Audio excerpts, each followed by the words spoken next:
Hello and thank you for clicking this video. Today I'm gonna show you some tips and tricks for beginners in Geoguessr. Enjoy! Alrighty, so we start in Uganda. As you can see here, you can see the mirrors on the car. And as we're gonna see here on the next picture, you can sometimes also see a bit of the hood, but nothing too much. Most important part, if it's that kind of car and you can see just the mirrors and pretty much nothing else, you're in Uganda. That's a safe bet. Just gonna show it a few times, but I guess you already know the drill here. Then we move on to Ghana. And in Ghana, you always have this roof rack where one of them has a black tape. And as we're gonna see here on the next one, I believe, yeah, you can also see the front of the car in a few occasions. And it has a recognizable red mark, but most important is that black tape on the roof rack. I'm just gonna show it another time here as also, just to be sure that you really got it here. Then we move on to Europe, starting off with Italy here. You can see the blue stripes on either side of the registration plate. So you have the EU blue, but there's also one on the other side.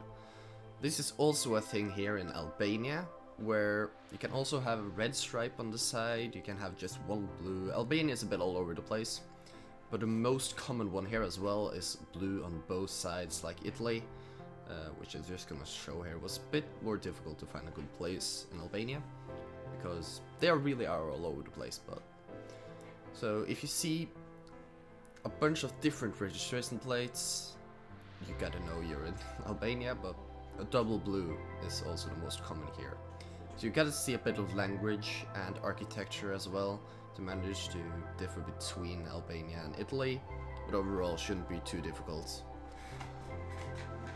And we move over to Portugal. Portugal is a bit of an interesting one. You have the blue on one side and it's pretty difficult to see, but you can see some yellow on the left side there, or right if you are looking at the back of the car. So they have the EU blue and then they have the yellow on the other side. So if you see EU blue and yellow, you're in Portugal. Just gotta show it on a few more cars here. It's really everywhere in Portugal. Obviously can't pinpoint too exactly on that. Then the United Kingdom. This is an easy one. I suppose most people already know this one, but pretty much there is yellow on the rear license plate and white on the front one. Pretty straightforward. You can also take this one a lot on architecture. It's very typical English. From England we move on to Netherlands, kind of similar, also yellow, but they have yellow on both sides of the license plate, both front and rear. Makes it as easy to distinguish. They also have language which is pretty easily distinguished, especially if you are from Europe.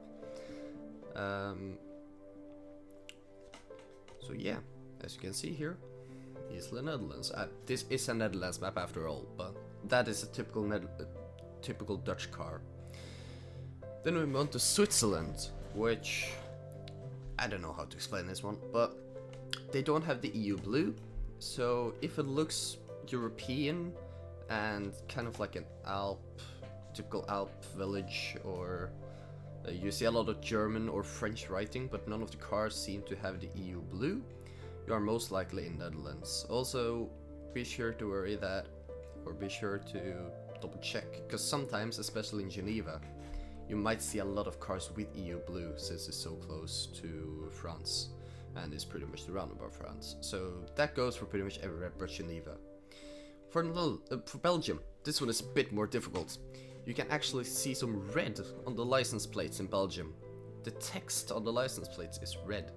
I know it's hard to spot, but it at least signifies that this is indeed Belgium.